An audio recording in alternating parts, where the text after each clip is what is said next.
But I'm recording. So quizzes are done. We have our very last lesson right now. 3 examples in the notes, 4 like that in the homework. So we'll get started on that right away. And then we have our test review for 3 days, Thursday, Friday, Monday. Not because it's a harder one or a longer one. It's because we have the time. So we're just going to use it, move the test to Tuesday. Homework check on Friday. Yep, same as before. Yep, we'll have no calculator. It's actually a shorter test than the last one. This test only has 6 multiple choice each day and a FRQ. And I think the last one had like 10 or 12 each day. 12 was it? Yeah, so it's like half the amount of multiple choice. I will say the 2 FRQs on this test are harder than the past ones. But my review is identical, and I will be doing the FRQs with you and making a video, okay? And you'll have a lot more time. You only have 6 multiple choice, right? All right, so let's get started with this first example here. This is just like the last example we did yesterday in the notes and the last homework problem you had yesterday, where you're given g of x, you're asked to apply one of the 3 properties to it, and then graph both of them and answer some questions. Okay, so let's start with looking at g of x here. If I graph that, so I'm not going to take the time, guys pay attention, I'm not going to take the time to put that in my graphing calculator, but I will tell you, if you put this in your graphing calculator and you graphed it, it would make this weird looking graph like this. It's like the curvy, log, but it makes 2 of them with that squared. And so just to get it out of the way, the reason they're restricting the domain, that's what that means, they're saying only this part of it is because that is a function, this whole thing is a function, but if you switch x and y, solve for y, the inverse is not a function. This is not invertible, so that's why they say that. But you don't have to know all of that for this problem, because when you rewrite it using the power property, which brings the 2 down in front, you don't even have to worry about that, because what you'll see on your graphing calculator in a second, what happens is it just takes the parent function of f of x, which is log base 2 of x, and does a vertical stretch, vertical dilation by factor of 2. Okay, so in g of x, somewhere in there is log base 2 of x, and then they squared the x, which made this graph. But that made it complicated. So by applying our power property, now we have a new and better version of g of x. Okay, so what we're going to do is use our graphing calculators, and we're going to put both of those in at the same time. You might want to clear your RAM. So go up to y equals. So let's put the parent function in y sub 1, just so we're all doing the same thing. So math alpha math, a little 2 down there, and an x. Go to y sub 2, and put this one. We're going to put them both in at the same time. Everyone should be picking up their calculator and doing this with me. Log base 2 of x. So when I hit graph here in a second, the first thing my graph is going to calculate is y sub 1, which is the parent function. Then you'll see it graph y sub 2, which is the vertical dilation by factor of 2. Okay, so there's my parent function. You're seeing it on your own screen, I'm sure. And there's the stretch. It makes sense. It stretched it vertically. It pulled it up. Okay, that's a vertical dilation. So let's use our table to graph both of these. In both of these, so what we have is our x values that both functions share. They have the same x values, okay? In our parent function, those are the y values, and then our y sub 2 is y values. So let's start with our parent function. We have a vertical asymptote at 0. We have, just pick like 3 good points. 1, 0, 2, 1, and 4, 2. Good enough, right? We can tell what the graph looks like. Something like that. There's my f of x. Okay? Now let's graph g of x. So we have a point at 1, 0. They share that point. Then 2, 2, 4, 4, and that's good enough. Do as many as you want, but that's good enough. And that would be g of x. Remember to label your graphs. So there, we graphed both.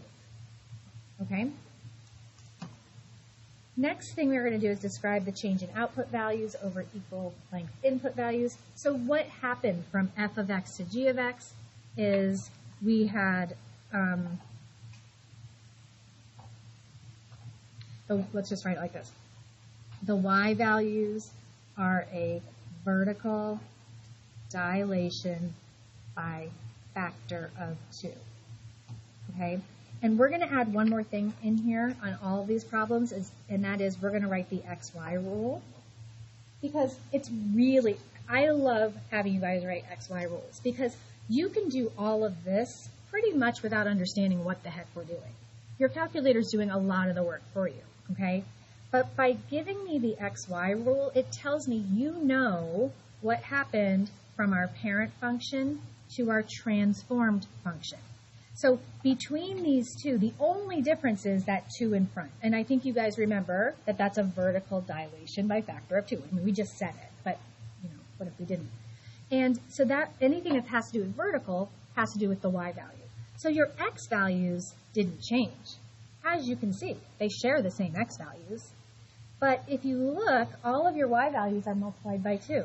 Look, 1 times 2 is 2. 2 times 2 is 4. And you could continue.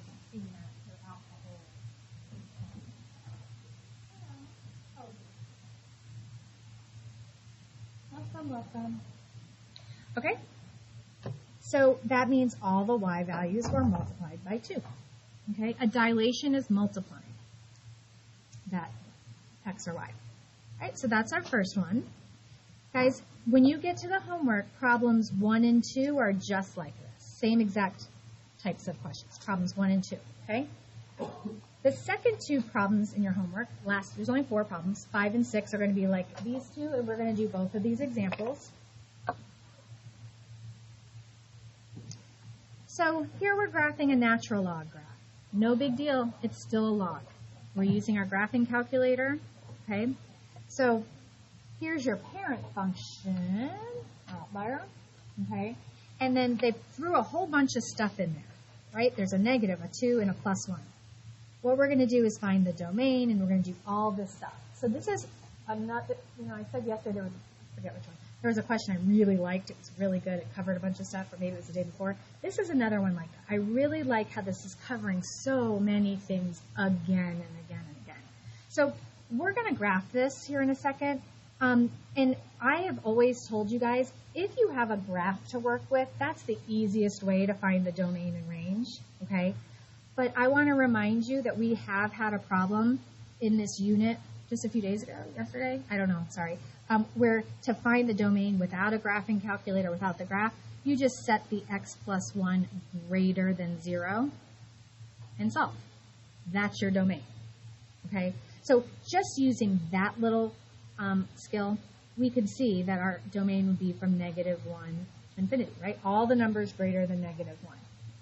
But let's go ahead and graph it and answer all the rest of the questions, and it will confirm what we just found algebraically. So clear your RAM. Everybody should pick up their calculators and type this in, please.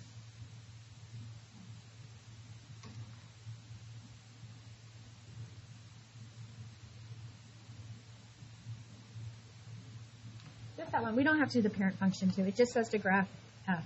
Okay, just graph that graph.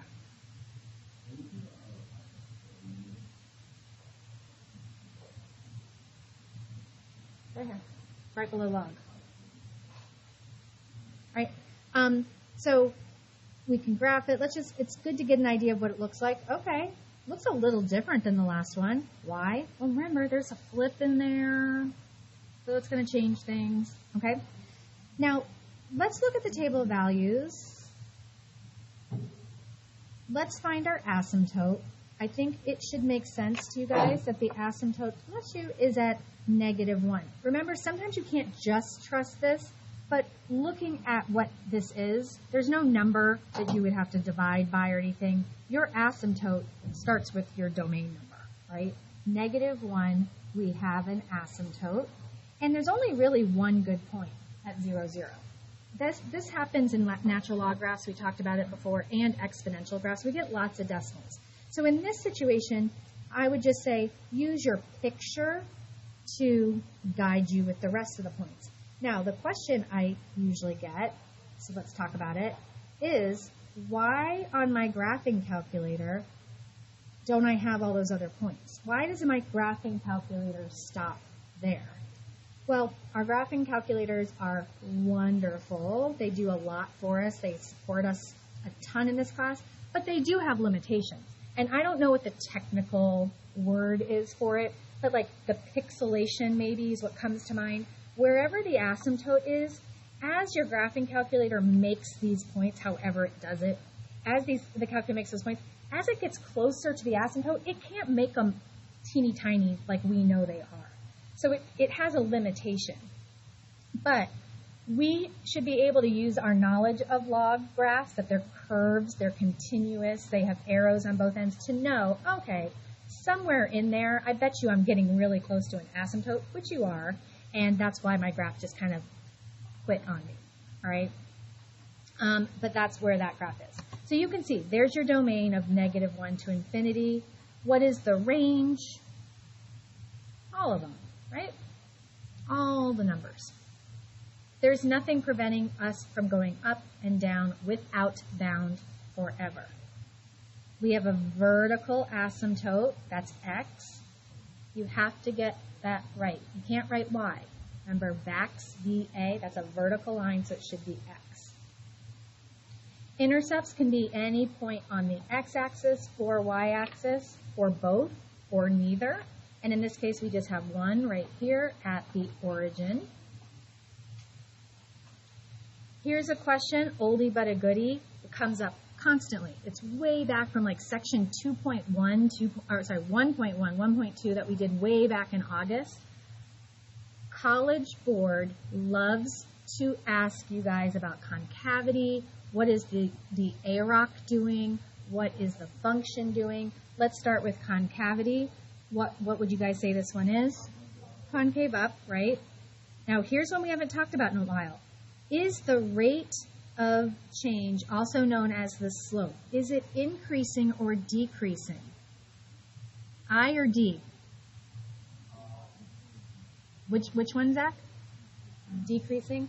It's increasing. Okay, let me explain why. Let me come back to it because I know why we say that. It's a common mistake. But the function is decreasing. Okay, so let me talk about the function. As the x's get bigger, the y's get smaller. Decreasing, right? But remember, you're gonna all go, oh, just like that in a second. Remember I taught you for concavity and your AROC go together. When you're concave down, you are decreasing. Remember the D? Down, decreasing. You were supposed to go, oh, no? Okay. Anyway, yeah, if it's up, it's the other one. Concave up, what that means is all of these slopes are getting larger. Their values are larger, okay? Let's do our limit limits to maker and behavior. LIM of, find the name of your function, and I should have labeled it, sorry, that's f of x. Limit of f of x as x approaches. Now you can go left or right first, it doesn't matter. I'm going to go to the right, okay? So looking at my graph, as my graph goes to the right, there ain't nothing stopping it, right? There's no wall that's going to stop it. So my x's can go towards infinity. What are my y values doing? As my x values increase, my y values do what? Decrease, so they go down, right? So as x's get bigger, y's get smaller. All right, let's do the other side. The limit of f of x as x approaches. Let's look at the graph. We're going to the left. What is our x value? What are our x values approaching? -1. Remember, there's a wall here, okay? And we can't go past this wall. Nothing's getting past it, okay? Which means the same idea. If there's a wall here, I can't get to this graph from the left. There's no way. The only way to get to this graph is from the right. So we have to state that. You have to put the plus or minus or it's wrong. But once we get that established, I think it's easy to see the y values are getting bigger. Okay? Now, let's do our XY rule. I'm gonna say a word that I hate to use. It's very rare I'm gonna use this word. Okay? and that word is memorize. I very rarely will tell you to memorize something, okay? And I'm only saying it now because what I think, so there's three things going on here, a negative, a 2, and a 1. Somehow we have to put that in here correctly, okay? I hope that it's not memorization, that if it really came down to it, you could say, okay, this is left 1, so it means it's going to happen to the x. A vertical something happens to the y, and so on. But just to make it quick, if you know, and I've told you this before, this little trick, if there's a number or a sign in the parentheses, it occurs on the x value. If it's on the outside of the parentheses, it happens to the y's. So the negative and the 2, and if there was a k, if there was a number out here, like a 1, a 5, or whatever, that also happens to the y. Then it makes it really easy to do an xy rule. So the only thing that's happening to the x's is we're moving them all left 1. Mathematically, what does that mean? Plus 1 or minus 1? Minus, right? Don't fall into the trap that that's going to be x plus 1. Think about it. If I have a point on 9 and I want to go to the left, that would be 8, right? What did I do to the number 9? I subtracted 1. So we would subtract 1 from all of our x values. A flip is a negative. A dilation is multiplying, and that would happen to our y's. Okay? Make sense? Last one. Let me back up for a second. In example 7, I didn't have to apply any of my properties. I didn't have to do the power, the product, the quotient, because there was none of that in this one. When you see a power, that should be a sign immediately that we're going to rewrite it another way.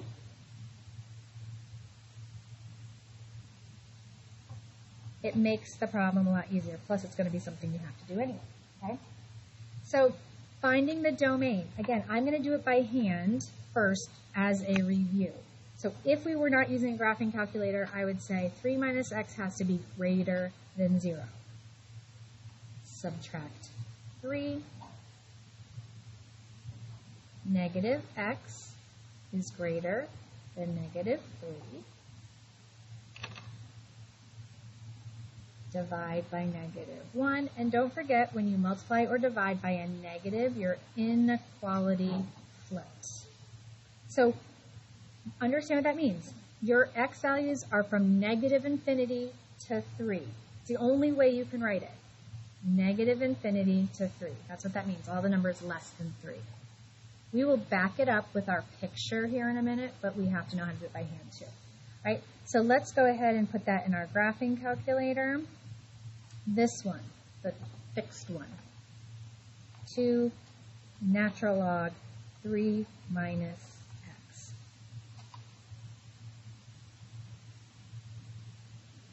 Okay? I'm hoping you can imagine that that's where that asymptote is just by looking at the graph, but if you go to your table and look for it, you will see it. It's our first error, is at 3, right? So we have an asymptote at x equals 3. You want to put that there now? Go ahead. And there's only really one good point, 2, 0. That's okay. Use your picture to finish it. And label it. Okay? So that was graphing. What's the range, y'all? What be the range? All of them. Can we just say all of them? Negative infinity to infinity. Right. Intercepts. We actually have 2. Here's an intercept, and here's an intercept. And that might look a little different on our, this is a sketch, it doesn't have to be perfect. So this intercept is 2, 0, right? If you have a point on the x-axis, the y value is 0. We also have a point on the y-axis, where x is 0. So you have 2 ways you could do this. You could look at your table of values and find it. There it is. It's 2.197. You can write that. And that's not wrong, but you have to know the other way of writing your y-intercept because that's the way it is on the test. And I showed you this already. if you just plug in a 0 for x right here, I would have 2 natural log 3 minus 0. So that's 2 natural log of 3. That is that point. So if you put in your calculator 2 natural log 3, if you typed it in here, you would get, it disappeared, you would get 2.1, whatever it was, 2.197. Okay? So that's just a more exact answer. Plugging in 0 for x and then just simplifying it very simply, very quickly. Okay? All right, concave down, right? Zach, what would my ROC be? Increasing or decreasing on this one? Decreasing. Okay, so remember the d's. And then the function is decreasing also. Almost there. Let's do our limits. This guy's name is g of x. I'm going to do left end behavior first because it doesn't matter which one you do first. My x's are going towards negative infinity without bound. Nothing is stopping that arrow from going to the left forever or up, right? As the x's get smaller, my y's get bigger. My infinity symbols are getting really rough. All right, so let's do the other side. What are our x values approaching as we go to the right? 3, right? You're always approaching the asymptote. You're trying to get to it. From what direction? The left. We're coming from the left. Zach, there's a wall here. We can't get to it from that direction. But what are the y values doing? Decreasing. Okay? Now, we're going to do our xy rule, but this one has that one little tricky thing in it that we talked about the other day, so I want to review that. I'm going to tell you it's not a requirement to have to do what I'm about to do. It takes 2 seconds, so it's not a big deal. But maybe you could tell what your transformations are by looking at your graph. I find that to be a little confusing. I mean, maybe on some of them I can see it really easily. Some of them it's really easy to tell here. But whenever you see that weird backwards stuff in the parentheses, it is worth it to take a second and just fix it. So this is what is in the parentheses. What you do first is just switch places. X is still negative, 3 is still positive, and then you factor the negative out. This is all still in the parentheses, okay? So this is still g of x equals 2 natural log of all the parentheses, okay? So when I see it like this, it makes it easier for me to be able to verbally say or write an xy rule as far as what's happening. Your calculator knew that this was right 3 and a flip over the y-axis and a stretch vertical dilation by 2, but now it makes it easier to do our xy rule. So for my parent function to this one, if it's in the parentheses, it happens to the x value. So there's a flip, and then we move all the points right 3, which of course is adding. Going to the right is plus. And is there anything on the outside? Yep. That's a vertical dilation by a factor of 2. And you have done learning new material for this semester. That's it, the last new lesson. Yay.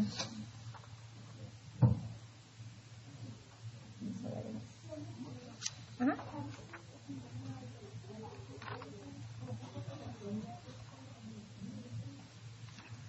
We're missing a unit, but yeah, you probably could. You probably could. Yeah, there's only 3 units. You just finished unit 2. Well, we actually haven't finished unit 2. We still have 3 more sections at the beginning of the semester. We actually, unit 3 goes into quarter 4, but we have over a month of just exam review. A whole month of exam review.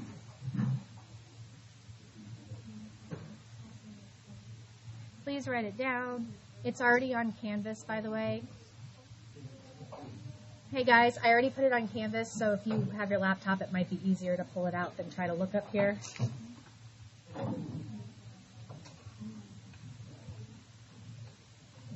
you have it written down? Oh, good point. Let me see.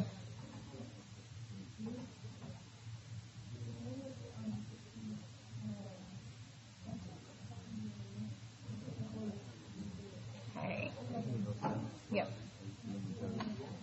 That's a bummer that it happens during this class. No, the internet's not back up. So, well, mine isn't. Maybe yours is. I don't know. Oh, it is? Okay, good.